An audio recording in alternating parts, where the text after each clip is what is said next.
आले आपले सगळे बोला छत्रपती श्री शिवाजी महाराज की जय. बघा, आज आपण शिवतीर्थ रायगडावरती सर्वात अति महत्वाच्या ठिकाण आपल्या राजांच्या प्रशस्त राहत्या राजमहालाचे इथे आहोत.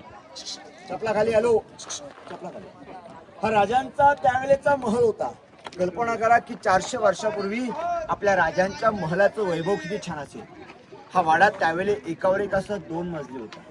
2 मजली वाड्याचं काम आणि तेही लाकडाचं होतं.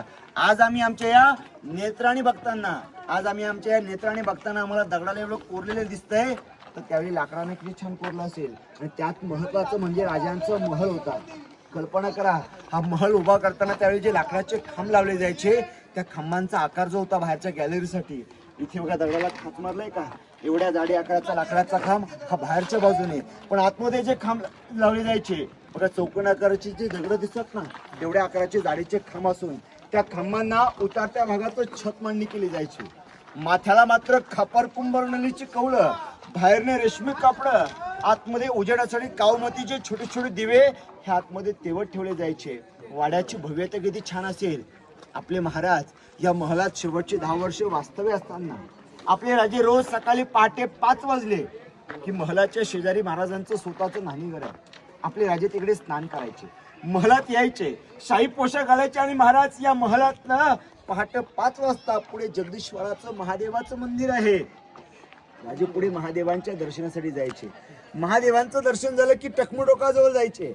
टकमोक टोकावरनं आपल्या आऊसाहेबांचं दर्शन घ्यायचे. मग टकमू टोकावरनं पुन्हा दरबारात यायचे. महत्वाच्या कामकाजाकडे लक्ष दिलं जायचं. 10 वर्ष वास्तव्य असताना आयुष्य लाभलं गेलं राजांना फक्त 50 वर्ष. त्यातलं बालपण गेलं शिवनेरी किल्ल्यावरती. वयाच्या लहान वयात जे खेळण्याचं वय होतं, त्या लहान वयात राजांनी स्वराज्यात पहिला किल्ला जिंकून घेतला. तोरणा स्वराज्याचं तोरण बांधलं. आजूबाजूचे गडकोट जिंकून घेतले. स्वराज्याची प्रथमतः पहिली राजधानी राजगड, तिकडे 28 वर्ष राहिले आपले महाराज. स्वराज्याचं नवीन तख्त उभं केलं.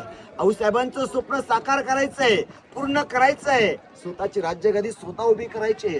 सर्व जातीतल्या लोकांना एकत्रित घेतलं. 18 पगड जातीतल्या लोकांना एकत्रित करून, 12 बुलेतरांना एकत्रित करून हे साम्राज्य स्वराज्य उभं केलं अवघ्या 50 वयामध्ये. आणि त्यातील शेवटची 10 वर्ष महाराज या महलात राहताना याच वाड्यात आपल्या राजांना तो नको असणारा दिवस, उगवता सूर्य मावळला गेला, रयत पोरकी झाली, गडकोट पोरके झाले, सह्याद्री पोरकी झाली. याच रायगडाच्या याच महलामध्ये आपल्या राजांना देवाज्ञा झाली. 3 एप्रिल 1680 दुपारी 12 वाजता हनुमंत जयंती होती. अहो तो 12चा प्रहर होता. आणि त्या 12च्या प्रहरी आपल्या महाराजांनी आपला अखेरचा श्वास या महलात सोडला. आणि इथूनच आपल्या महाराजांची शेवटची अंतिम यात्रा शेवट पुढे इंदिराकडे गेले आणि त्या ठिकाणी आपल्या राजांच्या देहाची ते लागणी दिली. तिकडे राजांच्या समाधीचं मूळ स्थान आहे. परंतु ही जागा सुद्धा एवढी महत्वाची आहे की आपल्यासारखे येणारे लाखो शिवभक्त अभिमानाने आपला माथा टेकून इथली माती आपल्या मस्तकास लावतात. कारण महाराजांच्या चरणाची धूळ हे आपल्या मस्तकाला लागते. कल्पना करा, 10 वर्ष महाराज या महलात होते, म्हणजे महाराजांची पावलं इथल्या दगडाने इथल्या माती लागलेत. म्हणजे इथली माती किती पवित्र आहे. आपण सर्वांनी या जागेला नतमस्तक व्हायचं आहे. पण त्या अगोदर एक सुंदरसं काव्य आपल्याला ऐकवतो. काव्य असं आहे की अंधार फार झालाय, अंधार फार झालाय, आता एक दिवा पाहिजे या महाराष्ट्राच्या भूमीला, या रायगडाच्या भूमीला, या राजमहलाच्या भूमीला. पुन्हा एकदा जिजाऊंचा शोभास पाहिजे, पुन्हा एकदा जिजाऊंचा शोभास पाहिजे. बोला छत्रपती श्री शिवाजी महाराज की जय. जय भवानी. जय शिवाजी. शिवची दगडात ना डिझाईनवाली ते आताचे आहेत. असं लाकडाचे बॅरिगेड बनवायचे, कारण काही शिवभक्तांना माहित नसल्यामुळे चपला घेऊन आतमध्ये जातात. हे होऊ नये पण बॅरिगेडचा प्रयत्न चाललाय. शेजारी पाण्याचं कुंड होतं, शेजारी बाटप होता महाराजांचा. हे पाहायला आपण पुढे जाणार आहोत, पण त्या अगोदर ते बघूया. मग वाड्याच्या थोडं पुढे जाऊया आणि समोरच्या बाजूला जिथे पायरी आहे त्या पायरीच्या इथे जाऊन आपला माथा टेकवायचा. पायरीच्या समोरची धूल आपल्या मस्तकाला लावायची, कारण महाराजांचं एंटर त्या मार्गाने व्हायचं आतमध्ये. एकदा पाण्याचा हौद बघूया, बाटप बघूया महाराजांचा, मग पुढे जाऊया.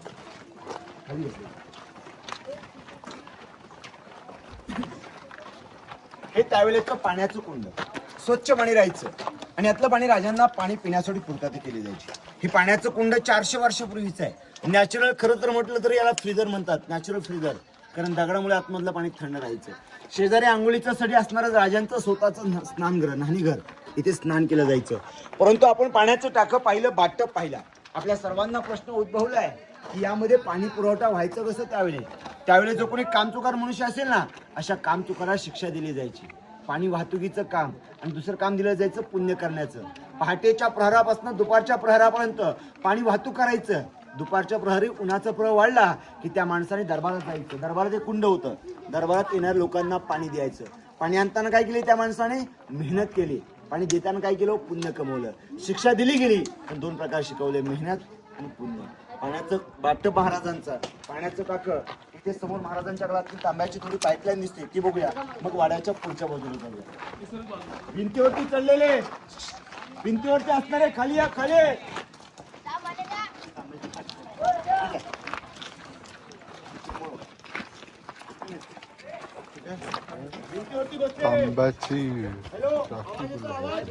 तांब्याची थाल्याची जागा तिकडे. तिथेच राजांच्या थाल्यातले असणारे जिन्नस पदार्थ आपण ज्याला म्हणतो, पूर्वी त्याला जिन्नस म्हटलं जायचं. ते जिन्नस समोर बनवले जायचे, कारण वाड्याच्या चारी बाजूने त्यावेळेस जागता पहारा होता आणि या जागत्या पहाऱ्यामुळे सहज इकडे कोणी ये जा नसायचं.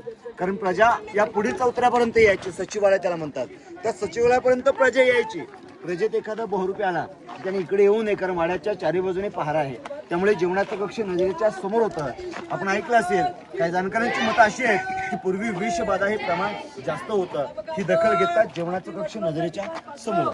आता आपण या रुटीनने गडाचा पुढील भाग बघायला थोडं त्या कोपऱ्यात जातोय. तिथून जाऊया. त्यावरती येणारे गडकरी, गावकरी, किल्लेदार, पहारेकरी रायगडाकडे येताना याच मार्गाने गडाकडे ये-जा करत असत. त्यामुळे हा सर्व गडाचा पुढील भाग होता.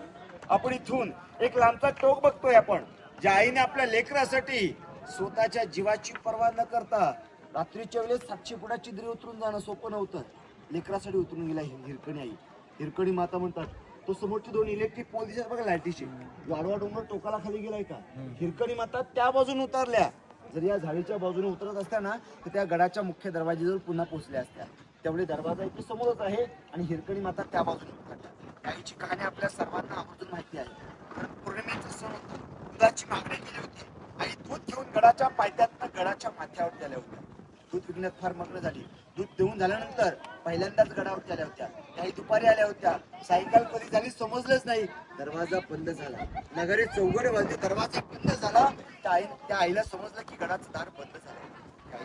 हिरकणी माता गडाच्या मुख्य दरवाजापर्यंत गेल्या. दरवाजातल्या पहारेकरांना विनवण्या केल्या. लागल्या, आमचं 6 महिन्याचं लेकरू गडाच्या पायथ्याला रडत असेल तर मला गडाच्या खाली सोडा. जांभूजी काटकर म्हणतात की महाराजांच्या आज्ञेविना आम्हाला इथून कोणाला सोडता येणार नाही, क्षमा द्या. हिराळा दरवाज्यातनं गडावरती असणारी त्यावेळची धर्मशाला, त्या धर्मशाळेमध्ये आणलं गेलं. मात्र मातेला समजेना, आपलं लेकरू 6 महिन्याचं आहे, घरामध्ये रडत असेल. आई होती. आपल्या लेकरासाठी त्या आईने स्वतःच्या जीवाची पर्वा नाही केली. टेकडाजवळ गेली. कडा पाहते खाली दरीचा भाग दिसू लागलाय. पालाचा रडण्याचा भाग सुरू लागलाय त्या आईला. त्या आईने आपल्या दुधाचं भांड होतं आणि पायातील चपला एका दगडाच्या आडबाजूला लावून ठेवल्या. कडा उतरत असताना वेली पाली दगडांना पकडत असताना अंग खर्चून लागलं. त्या मात्र सुखरूप गडाच्या पायथ्याला पोहोचल्या. दुसऱ्या दिवशी त्या आईला गडाच्या पायथ्यातनं गडाच्या माथ्यावरती आणलं. महाराजांच्या दरबारी आणल्याने झालेली कहाणी विचारली. आई सांगते की राजा क्षमा द्या, आम्ही रायगडाच्या पश्चिमेच्या कड्यात उतरलो. राजा क्षमा द्या. राजा म्हणतात, रात्रीच्या वेळेस आपण गड उतरलात. हाच आपल्यासारखी आई जर एवढा मोठा कडा उतरून खाली जाते तर त्या मार्गाने शत्रू सहज गडावरती येऊ शकतो.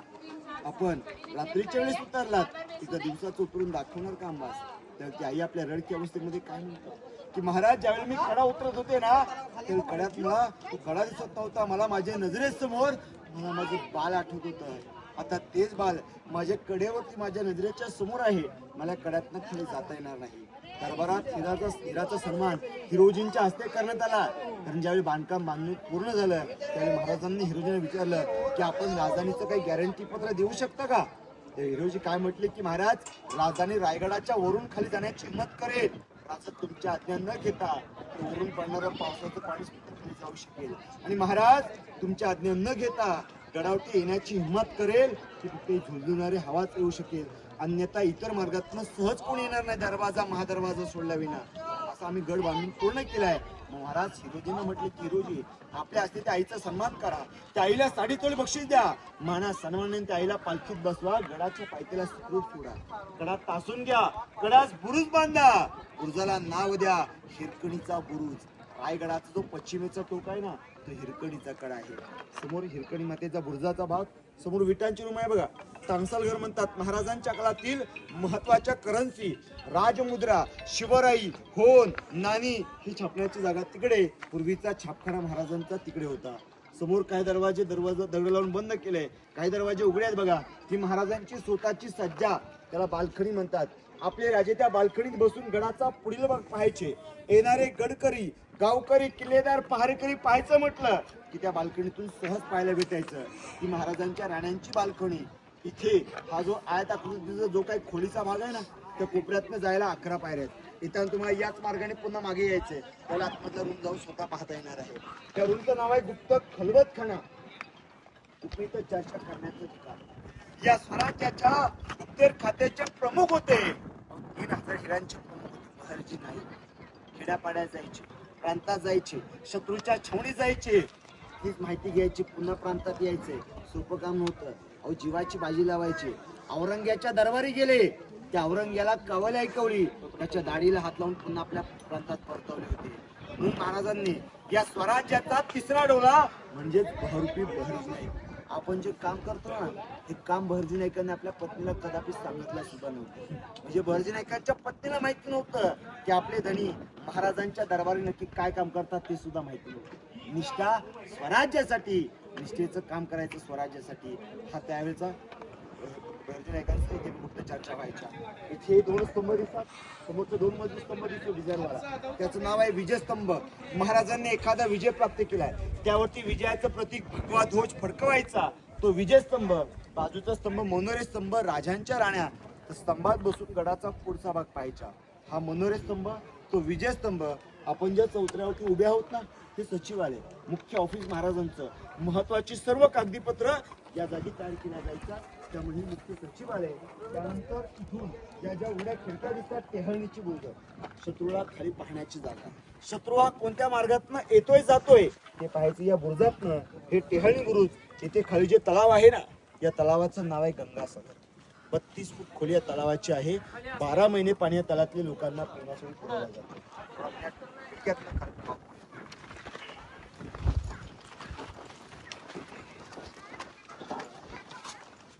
आहे का इथे खाली तलाव? तलावाचं नाव आहे गंगासागर. 32 फूट डीप आहे तलावाची.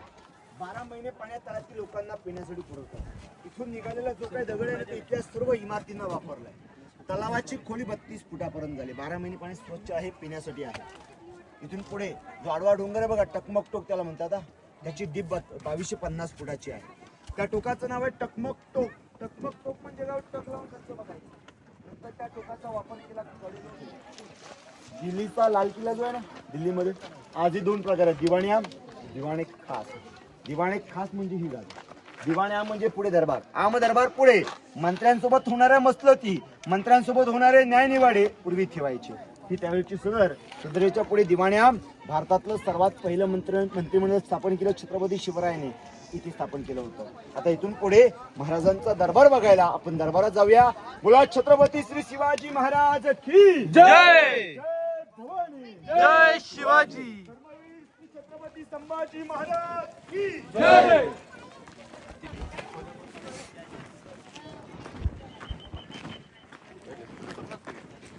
कसलं दिसतंय बघ ते पण इथलं पाणी.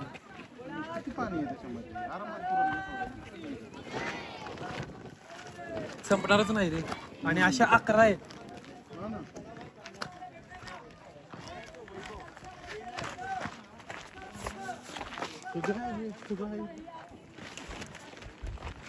तेव्हा कसला असेल विचार करते. आत्ता आपल्याला एवढं दिसतंय, तेव्हा कसला असेल.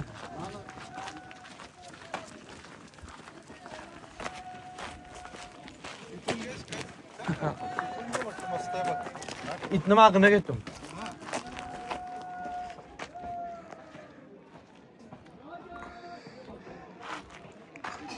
बोला छत्रपती श्री शिवाजी महाराज की जय. बघा आज आपण शिवतीर्थ रायगडावरती सर्वात अति महत्वाच्या ठिकाणी म्हणजे आपल्या राजांच्या दरबारात आहोत.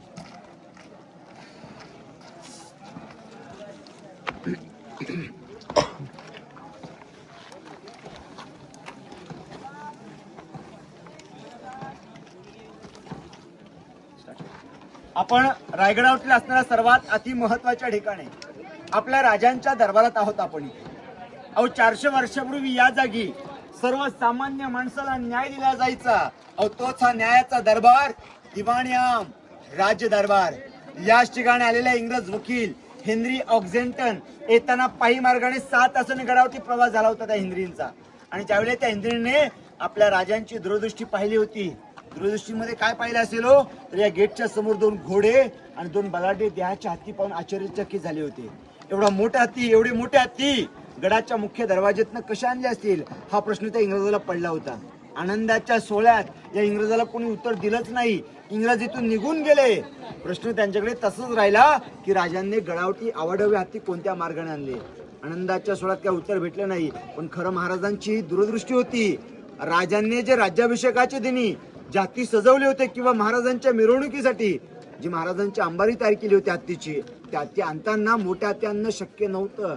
ज्यावेळेला गडाची कामं चालू असतानाच छोटी पिल्ल, लहान पिल्ल गडाच्या पायथ्यातनं पालखीत बसून गडावर त्यांनी त्या पिल्लांचं संगोपन गडावरती केलं. लहानाचे हत्ती मोठे झाले. राज्याभिषेकला त्या हत्तींचा वापर केला. पण महत्वाचं सांगावं असं वाटतंय की लहान जीव मोठा करतात ना त्यांना शिकवण देता येते. मोठ्या झालेल्या जीवाला लगेच शिकवण देता येत नाही. हे महाराजांचं त्यावेळेचं नियोजन होतं. 400 वर्षापूर्वी हा त्यावेळेचा दरबार होता. कारण ही जागा इतकी महत्वाची आहे की या दरबारामध्ये कित्येक गर्विष्ठ माना हा मनुष्य देह जर गर्वाने मोठा झाला असेल ना, इथ्यानंतर नतमस्तक होतो. राजांना त्रिवार मुजरा करू लागतो. कारण याच ठिकाणी तो आनंदाचा सोहळा पार पडला होता. शिवराज्याभिषेकाचा सोहळा. आपण सर्वांनी महाराजांच्या राज्याभिषेकाचं छायाचित्र बघितलं असेल. आज एकदा नजरेसमोर उभं करा. त्या छायाचित्रामध्ये बघा एक इंग्रज वकील डोक्यातली टोपी काढून मुजरा करू लागतोय आणि त्या दरबारातलं सगळं वर्णन लिहितोय. ते म्हणतात की त्यावेळे पहाटे 5 वाजले होते. वाड्याच्या चौफेर बाजूनी मशाली तेवत ठेवल्या होत्या. त्या मशालीच्या उजेडात समोर आपल्या राजांचं 32 मणाचं सोन्याचं सिंहासन मात्र लखलखत होतं. इथे बसलेला प्रत्येक सरदार, इथे असणाऱ्या आया बहिणी डोक्यावरती पदर घेऊन उभ्या होत्या. इथे असणारा प्रत्येक सरदार डोक्यावरती पगडा फेटा घालून उभा होता. आनंदाचा सोहळा चालू होता. आपले महाराज राज्याभिषेकाच्या दिवशी गडावरती असणाऱ्या कोणत्याही गडदेवत्याला विसरायचं नाही, दर्शन घ्यायचंय म्हणून महाराज पहाटे 4 वाजता उठले. राजमहालाचे ते स्नान केलं. शाही पोशाख घातला गेला. गळ्यामध्ये कवड्याची माल घातली. डोक्यावरती जिरा टोप घातला आणि कपाळी चंद्रकोर लावून राजमहालातनं या रायगडाचं मुख्य देवस्थान जगदीश्वर महादेव राजे हत्तीच्या अंबरीमध्ये बसून महाराजांची मिरवणूक मंदिराजवळ गेली. राजांनी महादेवांचं दर्शन घेतलं. महाराज मंदिराच्या बाहेर आले आणि राजांनी रायगडावरनं आई तुळजाभवानी मातेला साकडं घातलं, नमस्कार केला. राजांचा प्रवास त्या मार्गाने पुढे होताना राजांची मिरवणूक हत्तीच्या अंबरीमध्ये बसून महाराज मंदिराचं दर्शन घेऊन समोर होळीचा माल, गडाची गडदैवता शिरकाय माता, या शिरकाय मातेला राजे नतमस्तक झाले. मुजरा सुद्धा केला. राजे त्या मार्गाने पुढे आले. या गेटच्या समोर आले. गेटच्या समोर ज्या आया बहिणी होत्या त्या आया बहिणीने महाराजांचं औक्षण केलं, आरती ओवाळणी केली. गेटच्या वरती वाजवणारे वाद्यवादक मोठ्याने वाद्य वाजू लागले. कारण हा आनंदाचा सोहळा आहे. आणि राजे या गेट मधनं पुढे येताच या दोन्ही बाजूला बसलेली प्रजा जसे राजे पुढे चालू लागले तसं प्रत्येक सरदार आपल्या डोक्यातला पगडा फिटा बाजूला करू लागला. आपल्या महाराजांना त्रिवार मानाचा मुजरा करू लागले प्रत्येक जण. कारण आपले राजे रयतेचे राजे बनणार आहेत. राजे या मार्गाने पुढे जात असताना राजांचं अंतःकरण भरून आलं होतं. ज्यांच्या जीवावरती हे हिंदवी स्वराज्य उभं केलं हे वीर सवंगडी या आनंदाच्या दरबारात दिसत नव्हते. त्या वीरांच्या रांगणारी पोरं दिसत होती. त्यांच्या त्या विधवा महिला पाहायला भेटत होत्या. हे पाहून राजांना फार दुःख वाटू लागलं. आपले राजे या मार्गाने सिंहासनाच्या जवळ गेले. सिंहासनाच्या बाजूला बसलेल्या आऊसाहेबांकडे पाहिलं गेलं. आऊसाहेबांच्या डोळ्यातून वाहणारे ते अश्रू पाहिले. अश्रू सांगत होते की त्या शिवनेरीच्या मातीमध्ये लहानपणी रांगणारे खेळणारे बाल शुभा इथल्या रयतेचे राजे बनत आहेत. राजांनी आऊसाहेबांचं दर्शन घेतलं आणि राजा ज्यावेळी त्या सिंहासनाच्या मागच्या बाजूला गेले, सिंहासनाच्या 4 पायऱ्या पाहिल्या. राजांचं अंतःकरण भरून आलंय. राजांच्या डोळ्यातून अश्रू अनावर झालेत. राजांनी रडायचं नसतं, राजाने कधी चितेला अग्नी द्यायची नसती, पण त्या घडीला त्या क्षणाला आपल्या राजांना त्या वीरांची आठवण. आपले महाराज सिंहासनाच्या पहिल्या पायरीला नमस्कार केला आणि राजा आपल्या आऊसाहेबांना म्हणू लागले की आऊसाहेब, आमच्या लहानपणीचे वीर सवंगडी तानाजी मालुसरे यांची आठवत आहे. आपल्या मुलाचं लग्नाचं आमंत्रण द्यायला आले होते. या स्वराज्यासाठी बोलून गेले की राज आधी लगीन त्या कोंडाण्याचं आणि मगच आमच्या रायबाचं असे म्हणणारे तानाजी मालुसरे आज या आनंदाच्या क्षणी ते दिसत नाहीत. राजस या सणाच्या दुसऱ्या पायरीस नतमस्तक झाले आणि राजांना बाजी प्रभूंची आठवण झाली. राज लाखाचे पोशिंदे आपण, राज लाख मेले तरी चालतील, परंतु लाखाचा पोशिंदा जगलाच पाहिजे असे म्हणणारे वीर या आनंदाच्या दरबारी राजाने दिसत नव्हते. मुरार बाजी, बाजी पासलकर सर्व वीरांची नावं घेतली. आपले महाराज सिंहासनावरती विराजमान झाले. काशीवरून आलेल्या गागाभट्टाने राजांच्या हातामध्ये विष्णूची मूर्ती दिली. महाराजांना अभिषेक घातला गेला. सप्त नद्यांचा सप्त सागरांचा अभिषेक घातला गेला. फुलांचा वर्षाव केला. 1000 मोहराने राजांना अभिषेक घातल्यानंतर या गेटच्या समोर एका गुलसुदाराने गर्जना दिली गेली की महाराज प्रौढ प्रताप पुरंदर क्षत्रिय कुलवतंश सिंहासनाधीश्वर राजाधिराज योगीराज श्रीमंत श्री श्री श्री श्री राजा शिव छत्रपती श्री शिवाजी महाराज की जय. जय भवानी, जय शिवाजी. छत्रपती श्री संभाजी महाराज की जय. दरबार आनंदीमय वातावरणात झाला. राजे राज्याभिषेकाच्या दिवशी गडावरती असणारा हा आनंदाचा सोहळा रायगडाने पाहिला होता, प्रजेने पाहिला होता, 6000 लोकांनी पाहिला होता. आपले महाराज सिंहासनावरती बसायचे. समोरचं छत्र दिसतं ना, हे पंचधातूचं पहिलं सोन्याचं होतं, 32 मणाचं होतं, वजन 1280 किलो होतं. आता आपण जे छत्र बघताय हे पंचधातूचं. आपले महाराज तिथे बसायचे, तिथून बोलायचे, आवाज इकडे ऐकायला यायचा. इकडे कोणी जर काही कुजबुजलं की इथला आवाज राजांपर्यंत जायचा. बघा टाळी वाजवतो, त्या टाळीचा आपल्याला डबल थोडा रिफ्लेक्शन ऐकायला येतो.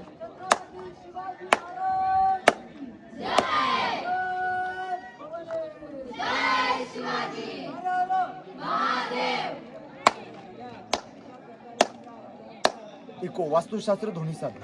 हा जो दगड आहे ना नॅचरल आहे. हा गडाच्या पायथ्यापासून गडाची जो टॉप आहे ना तो इथपर्यंत खरा उंचीचा भाग, त्यामुळे हा असाच ठेवून दिलेला, तोडला गेला नाही. मागचा गेट नगारकणा, याच्यावरती नगारे चौघडे वाजले. गडाची दारं बंद केली जायची. 52 फूट उंची दरवाजाची आहे. इथून पुढे पुढील भाग बघायला आपण पुढे प्रवास करतो.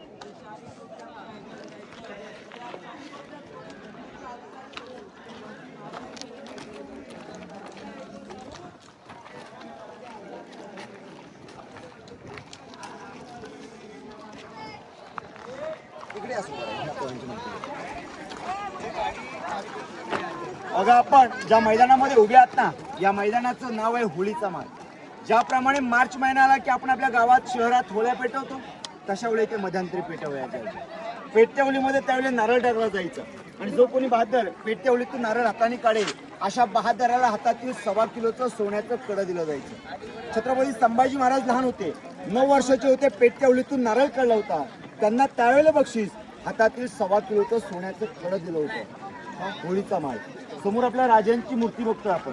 1974 मूर्ती गडावरती आणली. मूर्तीमध्ये एकच चुकी आहे की महाराज सिंहासनावरती बसताना कधी आपल्या पायातले मोजडे घेऊन बसत नसायचे. या मूर्तीमध्ये आपल्या राजांच्या पायामध्ये मोजडे बघा, त्यामुळे मूर्ती इथे बसवली.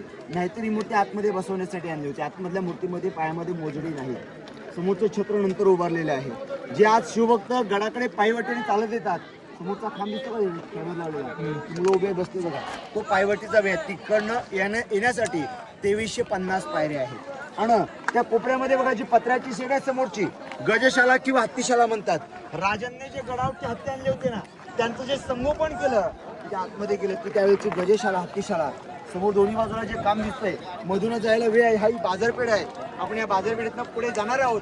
घोड्यावरती लोक बसून बाजार करायची माहिती घोड्याच्या लेवलची आहे, याची माहिती अधिक आपण माहिती घ्यायला इथून जाताना 7 दुकान आहेत, त्याच्यावरती नागाचं सिम्बॉल तयार केलंय. तिथे जाऊन त्या बाजारपेठेची माहिती घेऊया, मग पुढे मंदिराकडे जाणार आहोत आपण. ताक पाहिजे तर या ताईंकडे मुख्यतः बाजारपेठ पाहायला सुरुवात केली. या बाजारपेठेची मागील टोकापासून शेवटच्या टोकापर्यंतची लांबी आहे ते 800 फुटापर्यंत आहे. मधला रुंदीचा भाग हा 40 फुटाचा आहे. डाव्या साईडला जी दुकानं आहेत ती 21 आहेत, डाव्या साईडला उजव्या साईडला ती 22 आहेत. टोटल सर्व दुकानं 43 आहेत. घोड्यावरती लोक बसून बाजार करायचे, त्यामुळे हाईट घोड्याच्या लेवलची आहे. पण आपले जे किल्लेदार पहारेकरी आहेत यांनी रुबाबाने बाजार करावा, कारण त्या सैन्याला राहायला राहुटी दिली होती आणि बसायला घोडा, पहारायला जायचं घोड्यावरती बसून जायचं. सैनिकांची घरं इकडे पुढे आहेत, मग त्यांना येणे जाण्याचा मार्ग हाच होता. मग जाताना त्यांनी घोड्यावरती बसून आपल्या घरामध्ये असताना माल मटेरियल घ्यायचा, रस्त्याने चालत राहायचं, घोड्याने मधल्याने या मार्गाने चालत राहायचं. ज्यांच्याकडे घोडा नाही, मग घोडे त्याला कसे चालायचे, ही मधूनच चालले जायचे. ज्यांच्याकडे घोडा नाही अशा माणसाला कुठल्या प्रकारचा त्रास न व्हावा म्हणून दोन्ही बाजूचा वे हा मोकळा असायचा. ज्यांच्याकडे घोडाने त्यांनी पायरीने जाऊन बाजार घ्यायचा, पुन्हा आहे त्या मार्गाने चालत राहायचं. हा मधला स्पेस नाही. दुकानाची हाईट पाहिली तर उंचावरती, आणि दुकानामध्ये 3 गाळ्या आहेत. पहिला दुकान मध्ये आणि त्याच्या मागे पुढे दुकान लावायचं, मध्ये स्टोरेज रूम होतं. आणि जेवढ्या दिवस आणलेला सगळा माल संपत नाही तेवढ्या दिवस मागच्या बाजूला राहायच्या राहुटी त्या बाजारपेठेच्या व्यापाऱ्याला, ही त्यावेळीची बाजारपेठ. परंतु या बाजारपेठेचे मुख्य व्यापारी नागाप्पा शेट्टी नावाचे. पूर्वी गडावरती कोणालाही स्वतःचं नाव कोरण्याची अनुमती नव्हती. मग आपल्या स्वतःची ओळख काय सांगावी आपल्या स्वतःसाठी, तर त्यांनी नागाचं सिम्बॉल तयार केलंय. येण्या जाणाऱ्या माणसाला कळावं की बाजारपेठेमधला कोणीतरी मुख्य आहे, त्याचं ते ओळख चिन्ह. किंवा तो नागाप्पा शेट्टी जे होते ते स्वतः कर्नाटकमध्ये गेले किंवा इतर प्रांतात गेले, त्या लोकांना आपल्या दुकानाची ओळख काय सांगावी त्यांनी रायगडावरच्या, म्हणून त्यांनी नागाचं सिम्बॉल कोरलेलं आहे. ते त्यावेळी ओळख चिन्ह म्हणजे आपल्या कंपनीचं जसं ब्रँड राहतो तसं ते ओळख चिन्ह. इथे ड्रेनेज सिस्टीम 400 वर्षापूर्वीचं आजही ओपन आहे. आज आम्ही 4 महिने बांधले, ड्रेनेज फुलगच्च होऊन जाते. पण 400 वर्षापूर्वीचं नियोजन इतकं छान आहे की आउटलेट आहे आणि आजही त्याचा उजेड दिसतो खालच्या बाजूचा पूर्णतः आउटलेटचा. तो बघूया समोरचा. तो दिसतो.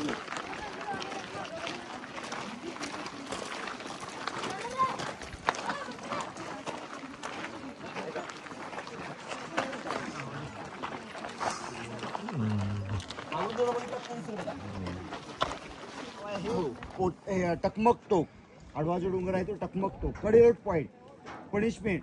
जो चोरी, लबाडी, फितुरी, स्वराज्यात राहून गद्दारी करेल अशा गद्दाराला समोरच्या टोकावरनं कड्यावरनं धरून फेकलं जायचं, पोत्यात भरून फेकलं जायचं. हायकोर्ट हाय शिक्षा दिली जायची. छत्रपती शिवरायांच्या काळात कोणाचाही कडेलोट केला नव्हता आणि छत्रपती संभाजी राजांच्या कारकिर्दीमध्ये चुकीला माफी नव्हती. गुन्हेगाराला पोत्यात भरून फेकलं जायचं म्हणून तो हायकोर्ट टकमक टोक कडेलोट पॉइंट. आणि महाराजांच्या काळात राजे त्या टोकावरनं पाहणी करायचे. म्हणजे एखादा शत्रू जरी गडाच्या पायथ्याला, जे खालचं गाव आहे ना ते रायगडाच्या पायथ्याचं गाव रायगडवाडी म्हणून आहे, तिथे जर एखादा शत्रू जरी छावणी घेऊन बसलाय तर त्याची पाहणी तिथे करायची. शत्रू गडाकडे येतोय, शत्रूला मागे पाठवायचंय, तोफा टोकावरती घ्यायच्या. दारू साठा मात्र मागच्या बाजूला बघा, तिकडे सगळं चौकोनी बॉक्स, तिकडे मागे बांधकाम आहे, तिथून त्या तोफेचा मारा करायचा, दारू कोठार फोडायचं. 11 दिवसामध्ये 350 इमारतीवरचं छत ते इंग्रजांनी सगळं झालेलं आहे.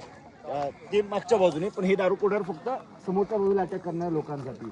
आणि तो आडवा डोंगर आहे बघा समोरचा, हिरकणीचा कडा, सेफ दिसता का त्याचा उभा, थोडा उभा भक्ती माता आपल्या बालासाठी उतरून गेल्या होत्या. आणि महाराज समोरच्या टोकावरून आपल्या आऊसाहेबांचं दर्शन घ्यायचे. त्या टोकावरून दर्शन घेताना आऊसाहेबांचा जो वाडा आहे ना, हा सरळ आला डोंगर इकडे, ही लांजी आले डोंगराची, इकडे आला आणि त्या बाजूला खाली पडल्या बघा. जर तिकडे खाली गेले ना त्याच्या पायथ्यालाच आऊसाहेबांचा वाडा आहे. म्हणजे त्या टोकावरून वाडा सहज पाहायला भेटायचा. राजे तिथून दर्शन घ्यायचे आऊसाहेबांचं. आता इथून पुढे सैनिकांच्या राहुट्या पाहत आपण जगदीश्वराचं महादेवाचं मंदिर बघायला पुढे जातोय.